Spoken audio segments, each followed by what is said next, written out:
Okay, thank you. I returned from Yokohama last night where we worked long days and long nights to discuss every sentence in the summary for policymakers.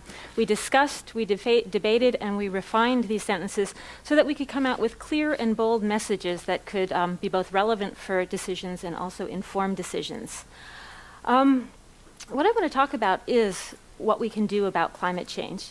As Ellen Hambro mentioned earlier, Working Group 1 tells us that we have a choice. And this figure here points to the different ways of business as usual or large-scale transformations. The figure on your right shows some of the key reasons for concern about climate change, and we've heard in every presentation before some of these key reasons for concerns, which include threats to unique and threatened systems, extreme weather events, distributions of impacts, global aggregate impacts, and large-scale singular events. Now, these are all important, but we've also heard that one of the big changes in this report is that we focus on not only the transformations that are coming from the impacts of climate change, but the opportunities for responding to climate change.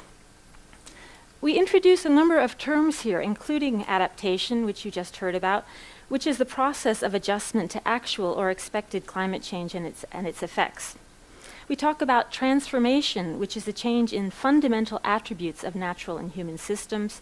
And we talk about resilience or robustness, which is the capacity of systems to cope with changes in events or disturbances. Also reorganizing, transforming in order to preserve the things that we value. The report talks a lot about principles for effective adaptation, and Grete has just mentioned a few of those. And it is really important to understand that adaptation is place and context specific, and there's no single approach for reducing risks that is appropriate to all settings. What we see here is that there are many different approaches, and for the first time we summarize in a table all of the different possibilities for adaptation, which include vulnerability reduction and include modes of transformation. We also point out, though, that adaptation planning and implementation can be enhanced through complementary actions across levels from individuals to governments. It's not just about local government and national government, it's also about different sectors, businesses, civil society, households, everyone recognizing that we are all actually trying to adapt to a new situation. One thing that hasn't been mentioned here is that not every adaptation is going to be equally good for society and for ecosystems. Poor planning, overemphasizing short-term outcomes, or failing to sufficiently anticipate the consequences can result in what we're calling maladaptation. And maladaptation has implications because it kind of locks us in to and limits future choices. So it's important in this report that we understand that we can adapt to some of the changes, but that we also have to think about what are the consequences of our adaptations. And this brings us to the idea of climate resilient pathways.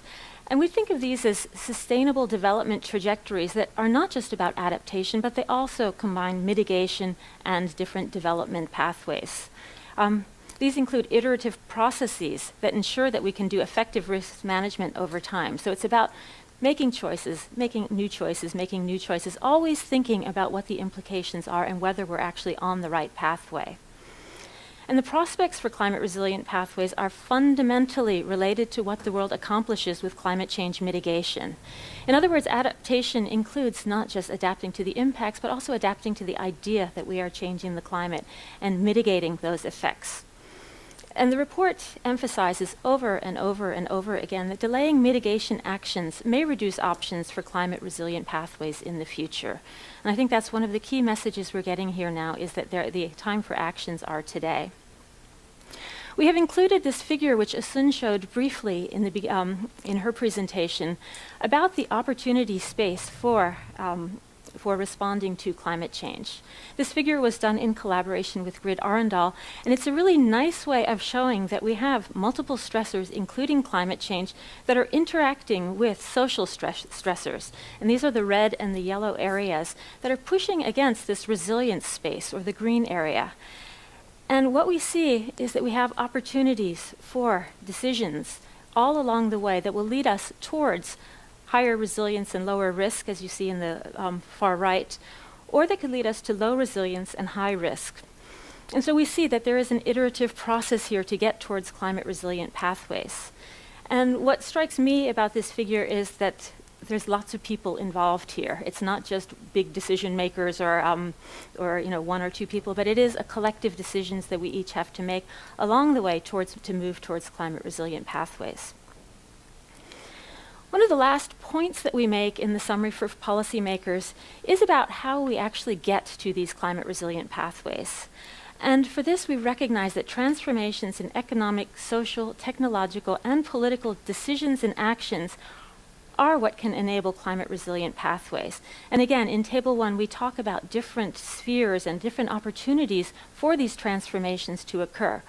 But we know that really it is the decisions and the actions that we make today that are actually going to lead us. So the Working Group 2 report, while it presents a lot of very grave and serious implications of climate change that are being observed and that are expected to occur over the next decades, we also see that we have a point now where we can actually make a choice and we can actually influence the future. So that is very much the good news of the Working Group 2 report. Thank you.